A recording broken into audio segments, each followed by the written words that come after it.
the Cigar Rights of the World was an organization that was inspired by what's actually happening now on the world markets and in the countries throughout the planet.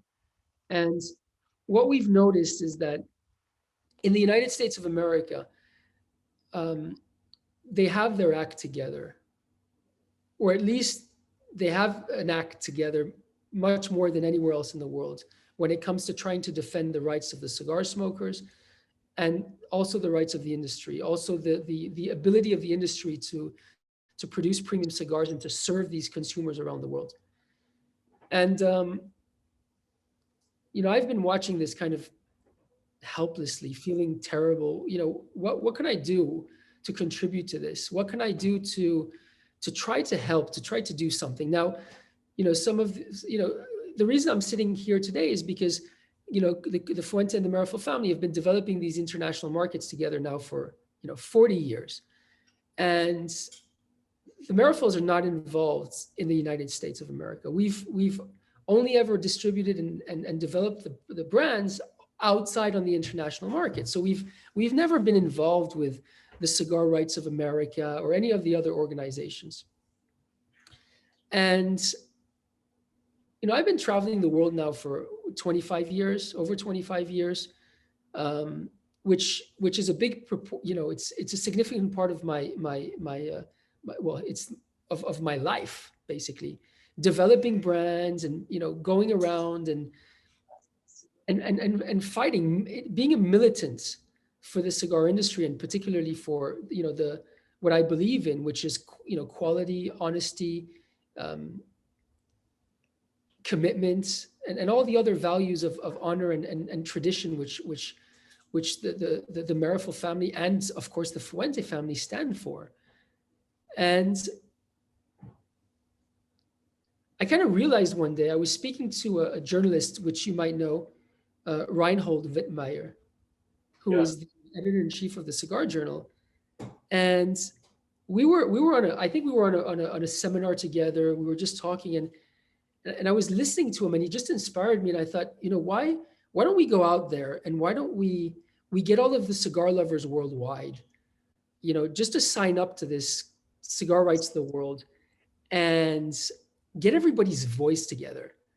We're not asking for any money. We're not asking for anything. We're just asking for everybody to come together and enable us to have a body. Not me, not Carlito. This is not a company thing. This has nothing to do with, it's not linked to any company. It's an independent organization. Why don't we create something where every single consumer out there has a voice, but together? And if we want to help, then all of a sudden it's not, you Ramez, or you Woody, or you Jermaine, or any of you guys individually. It's all of you guys together. So how do we create that tool to get all of you guys together and kind of like be able to voice yourselves as a massive group of people, not as an industry group of manufacturers, not as somebody from within the industry but as the consumers, because there's millions and millions and millions and millions of consumers out there. And that's truly what can make a massive difference is the numbers. You guys all know that if there's one thing that politicians are scared of, is a vast number of people, voters. They don't even consider us people, they consider us voters. And so that's where the Cigar Rights of the World kind of stemmed out of. We're just in the process of putting it together. It's very, very young. We just started putting it together very recently. So right now we're just collecting everybody just to sign on to this thing. So all of you guys sign on and be ambassadors, get other people to sign on. And then as soon as we have enough people, we'll start creating a board. The board is going to be constituted of you guys. So we're going to basically have everybody who signed on put a name forward, or 2 name forwards, or 5 name forwards of people they think should be on the board. And so all of a sudden, stemming out of this, it's going to be consumers which are going to be sitting on the board, and then deciding, okay, what issues are worthwhile fighting for? Where do you want to have your voice heard? And how do you actually go out and do that? And if you want to help the Cigar Rights of the World, the only thing that the Cigar Rights of the World is asking in return is your interest and your voice. That's it. It's as simple as that. So sign on, cigarrightsoftheworld.com. All you got to do is put your email address, your name, and the country you're in, and we'll make sure to create a beautiful platform for you guys to have a voice. Thanks, Jeremiah. Thank you, Jeremiah. Mariano, you have a question? Hello, good evening, guys. Again, before I leave, ask Basim, I have two questions. I think this is very little time because we have three great people with us and also our community, which is big. And it's not enough time, but I have two questions. One is for the professor, Mr. Jose Blanco, who I admire a lot. On the Arturo Fuentes, I would just like to get probably a recommendation because I would like to get a recommendation of on an Arturo Fuentes pairing. What good pairing would you do with the Arturo Fuentes? Naming the Vitola, for example. And if you could also talk about his world famous retro hailing comments or guidelines that education that he always gives. And the second question is for Basim. The focus is on you and your new endeavor. Is what portfolio from Arturo Fuentes will you have in Ghana? Will you have any specialities? Me personally, I like the rare cigars as a collector. So I'd be interested in knowing what portfolio you'd have of Arturo Fuentes and what rare cigars you would have, and if you have, you can send them some to Angola, please. Okay. First of all, about pairings, let me explain to you. I've always told people that pairings is very subjective. At the end of the day, like my favorite pairing is coffee. But, you know, there's people who'll have Dunkin' Donuts, think it's a great coffee. I respect that out of them.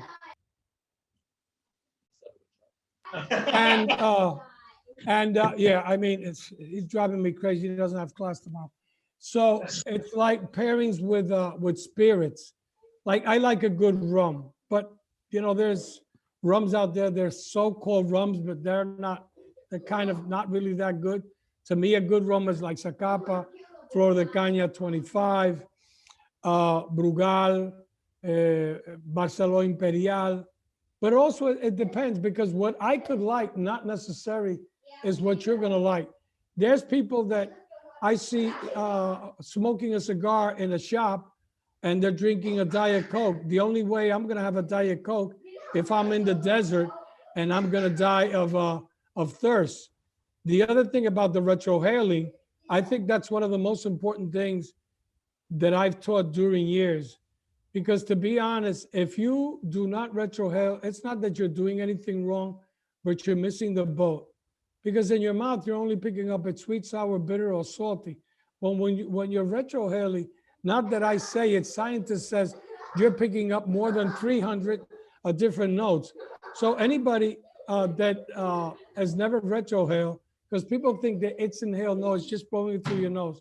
So if you never retrohale, take a couple of puffs and then retrohale, and it's gonna be like smoking two different cigars. So I always encourage people to retrohale, because that's when you pick up the different notes and you really pick up the strength of the cigar. Thank you very much, Mr. Jose. You're welcome. Mariano, my portfolio consists of everything that Arturo Fuente have on their export list. Everything. My first consignment had El Destinos, had the Oxo Oscuro, had a range of, it had the personal reserve. So anything that is available for export, I get. Now, unfortunately, there are some cigars that they don't give to distributors. They're dedicated to special shops or events or something like that. I cannot get them immediately, but I've been promised somewhere along the line, because I've asked for the rare black, the rare pink. You can't get those cigars, unfortunately, but somewhere down the line, I think I'll be given some of these boxes as a gesture of, my partnership with them.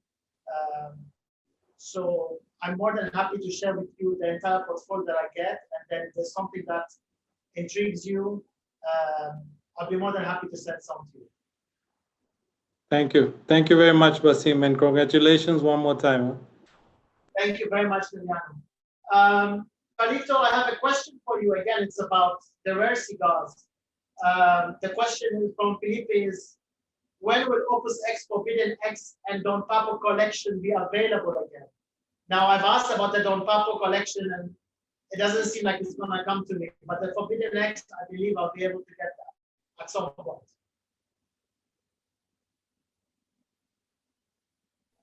You're muted. Hello. Sorry, guys, I was muted. Okay, sorry about the mute. Wow, nice looking cigar there, man. Wow.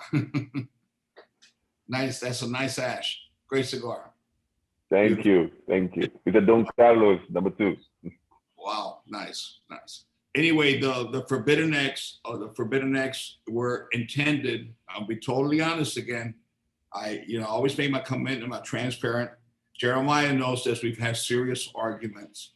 The Forbidden X was, we've had serious arguments but the Forbidden X was designed and created, no cello, with box press and everything, very, very special cigars. And we created a special packaging that was going to be distributed in the Eastern Hemisphere, just in specialty places, a few boxes. It's very rare because there's only one cigar maker that makes each size. And we were making these cigars for already 3 years. When you think about one cigar maker making 150 cigars, it's not that many cigars, okay? When you got 4 different sizes. And they were promised to Marifel or to Fuente International. That was the purpose because of the FDA and everything, which we were not allowed to do the cigars for the same reason that Dubai came about, the Dubai edition. This Forbidden X edition, this new Forbidden X edition, was designed to go to the Eastern Hemisphere outside the United States. Jeremiah, towards the 3rd quarter of the year, started asking me, when are you shipping me the Forbidden X? Because he was involved with the development of the packaging, picking the sizes and everything that would be best for his market, what he thought would be the most appreciated, because we were only 4 sizes, and 5 actually. And I called Jeremiah and I said, Jeremiah, sadly, there's only a few cigars that are going to be shipped because we've been closed down for 3 months here in Dominican Republic. We only got 60% of the people working. And I have a moral obligation to the people who have been supporting me for 40 and 50 years, the brick and mortar mom and pop shops in the United States who have been closed because of COVID, and so many people have not been able to open their doors. And I want to make their Christmas. I'm going to ship these cigars to only the brick and mortar, not to the biggest accounts, but to the family businesses who we hand selected, there's not many of them, that we know were closed a lot and were struggling going through a tough time. It was a moral thing. It was a decision that I made against my brother and the son to me, which is Jeremiah and Jose and everything, because everybody was waiting for this. But I said, this year, you're going to have to go like that and bite the cork. When they're gonna operate you in the middle of Cameroon without any anesthesia, you just drink some of that rum and bite the cork, because I'm shipping those cigars to the US, and that's what I did. I thought it was the right thing to do. We did not even tell anyone that we were shipping those cigars. No salesman of ours, we have 20 salesmen traveling across the United States. Of course, they're working out of their house, the phones, calling customers up. We did the research, which were the stores that needed help. The brick and mortar, I mean by brick and mortar, the family-owned retailers, the tobacconists. And we didn't even notify them that we were going to ship them cigars. Sometimes we ship them 2 boxes. Some of the ones that are more larger and big accounts, we ship them 3 boxes or 4 boxes, the most. We shipped them cigars with an invoice. And I told the salesman started calling us, what the hell are these? That's their Christmas gift. And that's why that was done. Those cigars you will get Forbidden X this year. They will be going into Europe and the rest of the world. There won't be many because we don't have that many. That is a very, very rare cigar, but they will not be going into the United States. They will be going where they were promised and they were made for. They're very special cigars because we have never made cigars outside cellophane before, for the reason that when we used to make cigars without cellophane, we had so much problem with breakage, with cracking, with people touching the cigars and everything. And I believe, just like when you go to a cleaners and you have your clothes cleaned, they put it in a plastic to protect it, not to get it dirty. I don't like to go in a smoke shop and where you see somebody squeezing a cigar and, you know, touching and smelling and bringing it to their nose and everything and touching, because I don't know what they did with their hands, where they had it or what they were doing to touch that cigar. So that not only that helps with the humidity and breakage, you could take the cellophane off, but we never done that. But because there's such a tradition in all the rest of the world without cellophane, which was created by the Cubans, because cellophane is very, very expensive. And each cellophane is not put on with a machine, it's put on by hand. It's actually a tube that you open and you put on by hand. You've probably seen it done in videos. It takes an incredible amount of labor and it's very expensive, so it's added costs. So for the first time we developed something without cellophane, it was meant to go to the rest of the world. And for that reason, I shipped to the United States because I felt people who have supported us through our growth here in the Dominican Republic in the last 40 years, who give us support, the mom and pops that I call them, because we're a mom and pop. I always consider myself as a humble cigar maker. And never forget, I was born in a little wooden house with a tin roof that was part of a little cigar factory that my grandmother and grandfather and all the family made a living in. I don't forget where I come from, and I believe in helping the people who need the help on the way up, especially under circumstances. So, Hassan, I hope you forgive me, sir, that you're just going to be just a little late, but you're going to have the cigars this year. Thank you. Does that include Yeah, thank you so much. Thank you so much for your explanation. Thank you. That Thank is you. my favorite Arturo Fuente cigar, Thank you. Forbidden X. Felipe, thank you very much, Felipe. As a matter of fact, you got my middle name. It's after my grandfather on my mother's side, so it's a pleasure. And I like your hat. It's very nice. You got the swag, man. You got it going. That's Thank you, beautiful. Papo. Oh, you're welcome, Papo. Thank you, Papo. I'm trying to be like you, Papo. Thank you, my brother. My hat's off. I have a question from Jermaine. I've been a cigar aficionado for nearly 5 years now, and there's so much more to learn about this beautiful culture. Aside from the tobacco farm tours, and are there any plans for Fuente Cigars to offer an apprentice program for budding aficionados like myself who want to learn more? Jeremiah, Jose, because I didn't hear the question well, will you help me out with that? Because I heard a lot of feedback. Jose or Jeremiah, will one of you help me out with that? Because I didn't hear the question well. What he said, I think what he said, because it wasn't very clear, is there any plans in the future, because he's a aficionado, has been spoken for 5 years, if there's any plans in the future for Fuente to educate more people? That's what I think I understood. Can you clarify? Yeah, like But well, if I understand the question properly, well, and forgive me if I do not answer it properly, but I think that's exactly what we're focused on right now. That's why the program was established with someone with such a knowledge and, you know, a history like Jose Blanco, the professor, and Jeremiah. And my experience in the world of cigars is we came up with a program, Meet the Professor, so that we could answer all those questions and educate. We believe that education is the key. It's like the key that opens the door to glory. Education is the most important aspect of any type of development, whether it's education on a day-to-day basis with our team and the cigar artisans, you know, explaining to them, you know, when someone starts to learn cigars in our factory, we just don't teach them technically how to make the cigar. We talk to them about our heritage, our responsibility, who are enjoying these cigars, how they're enjoying them, what cigars mean to people, the story about cigars, how people from all walks of life come together in cigar. They have to understand the philosophy, because I think education is the key to any progress in anything you apply it to. And that's one of the things that we've learned, that we have the tools now, and we want to continue to learn more. I got my first laptop this year because I'm isolating the Dominican Republic with COVID and everything. And headquarters, you know, my right hand and everything, all the, you know, the key people, the technicians, they couldn't reach me. That's where this whole thing came out about the bobblehead. Where is Carlito? Because everybody was calling on time. Where is Carlito? Where is Carlito?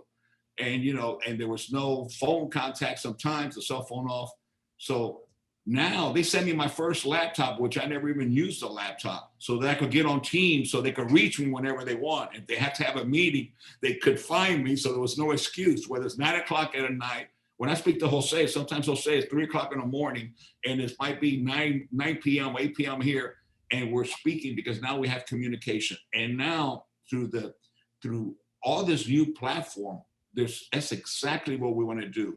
Not once a month, but as much as we could take time out to be able to reach not only the distributor, but the consumers through our distributors.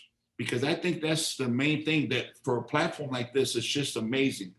We really never had an opportunity to do this. Imagine what it would take for me to fly from the Caribbean to be able to get to Ghana, for Jeremiah to fly from one part of the world, Jose to fly from another part of the world, the statistics and everything. Yet we could spend a couple of hours together in between our visits and just build our relationship and build our friendship and answer those questions and learn from each other. So I think that's one of our main goals. Our goals are not only to try to make the best cigars humanly possible, but also to reach out to everyone and share our lives and learn from each other. Fantastic. Thank you, Carlito. One more question, I guess I have, maybe the last one, I'm not sure. Hermen from Angola, he asks, any plans for a concept like Davidoff or Geneva, like a Casapuente distribution network? Do you have any plans for something like that? Of course, that is something that is a vision, is a dream. That's something I would love if the cards fall in place. It's not a priority. Right now, we just want to be able to serve and to provide the service, provide the best cigars logistically. But of course that there's in the future, because I see so much also for branding, for the brand to help out, for there to be a special place for the brand where you could educate and you could have the products and everything, a central place, more for branding than anything else, any place in the world. But that's something that is further down the road. It's not a priority right now.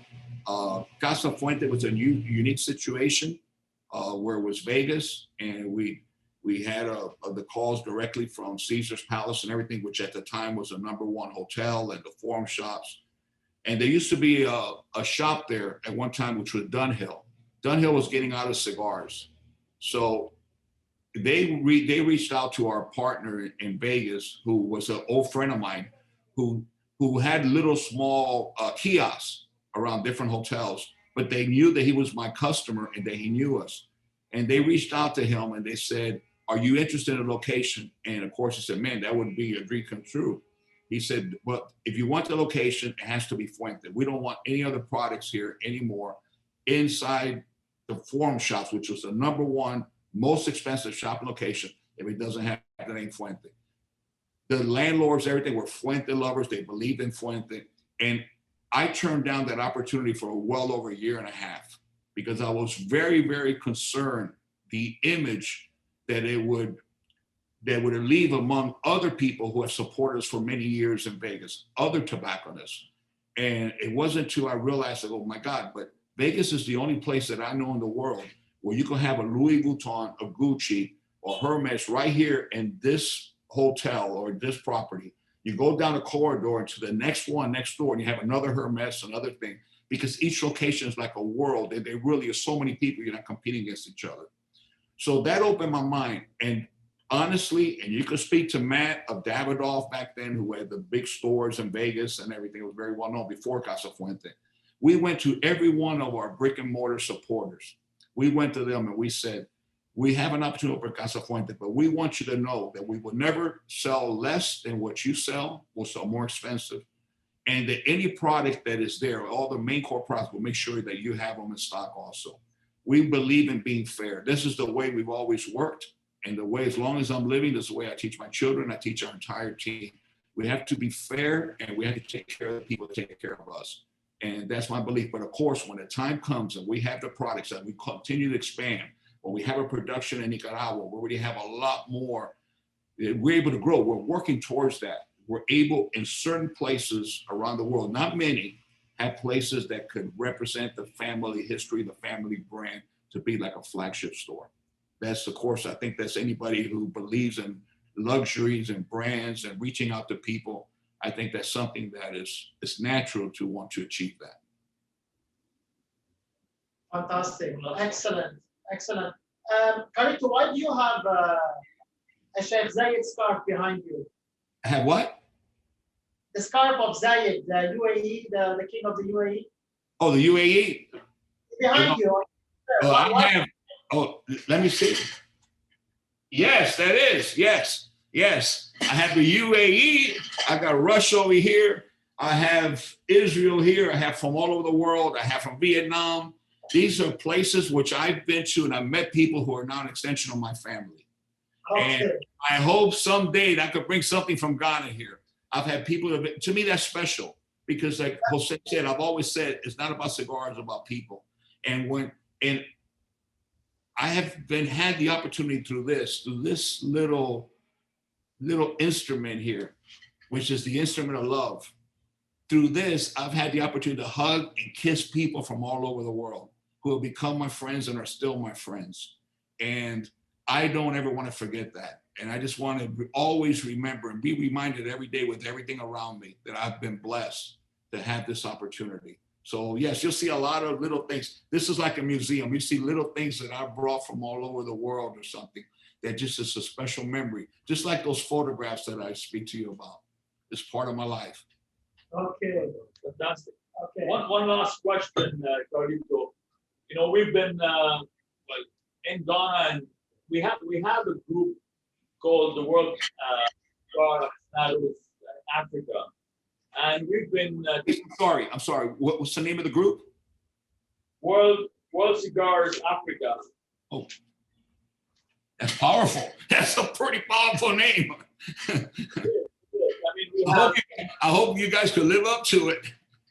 We have around 80 at least active cigar on the group from all over Africa. Wow. And we've been talking among ourselves of hopefully immediately after COVID to try and gather ourselves and come over to your chateau to have a tour. Do you usually have a special time where you accept visitors, or it's open over throughout the year? I know you can see me through the screen. I'm smiling, but what you don't feel is my heart pounding the way it's pounding now with excitement, like a little boy. You know, there's nothing that I would love more. I could talk to you about my life so much, but there's nothing like living and feeling. I would love to show you the Fuente hospitality, the red carpet. Jeremiah, a lot of things I have here with people I've met through groups that Jeremiah, importers, distributor, has invited over the many years. And definitely, we always try that it's end of January, February, or March. And unfortunately, because of COVID, we haven't been able to. But I would love to have a group, a representation of group from Africa to come to the show. I promise you, I'm not going to tell you you're going to smoke the best cigars in your life, but you're going to smoke the best cigars I possibly could offer you. But you're going to have the best time of your life because you're going to feel the love, the people, you're going to see the smiles. And there's nothing like Chateau de Fuentes, like it's a Disney World, it's a storybook. In the see the foundation, the factory, it's unique. But I can't speak about that. You can only feel it when you walk through here. The way I feel it, it's something very special. Nothing I would love more. Nothing would be more important to me, more than any sale of my cigars or any accomplishment, is to have your visit, for you to personally be witness of what takes place in my world. Thanks. We're looking forward to. I'm looking forward to it also. Quick question, if possible.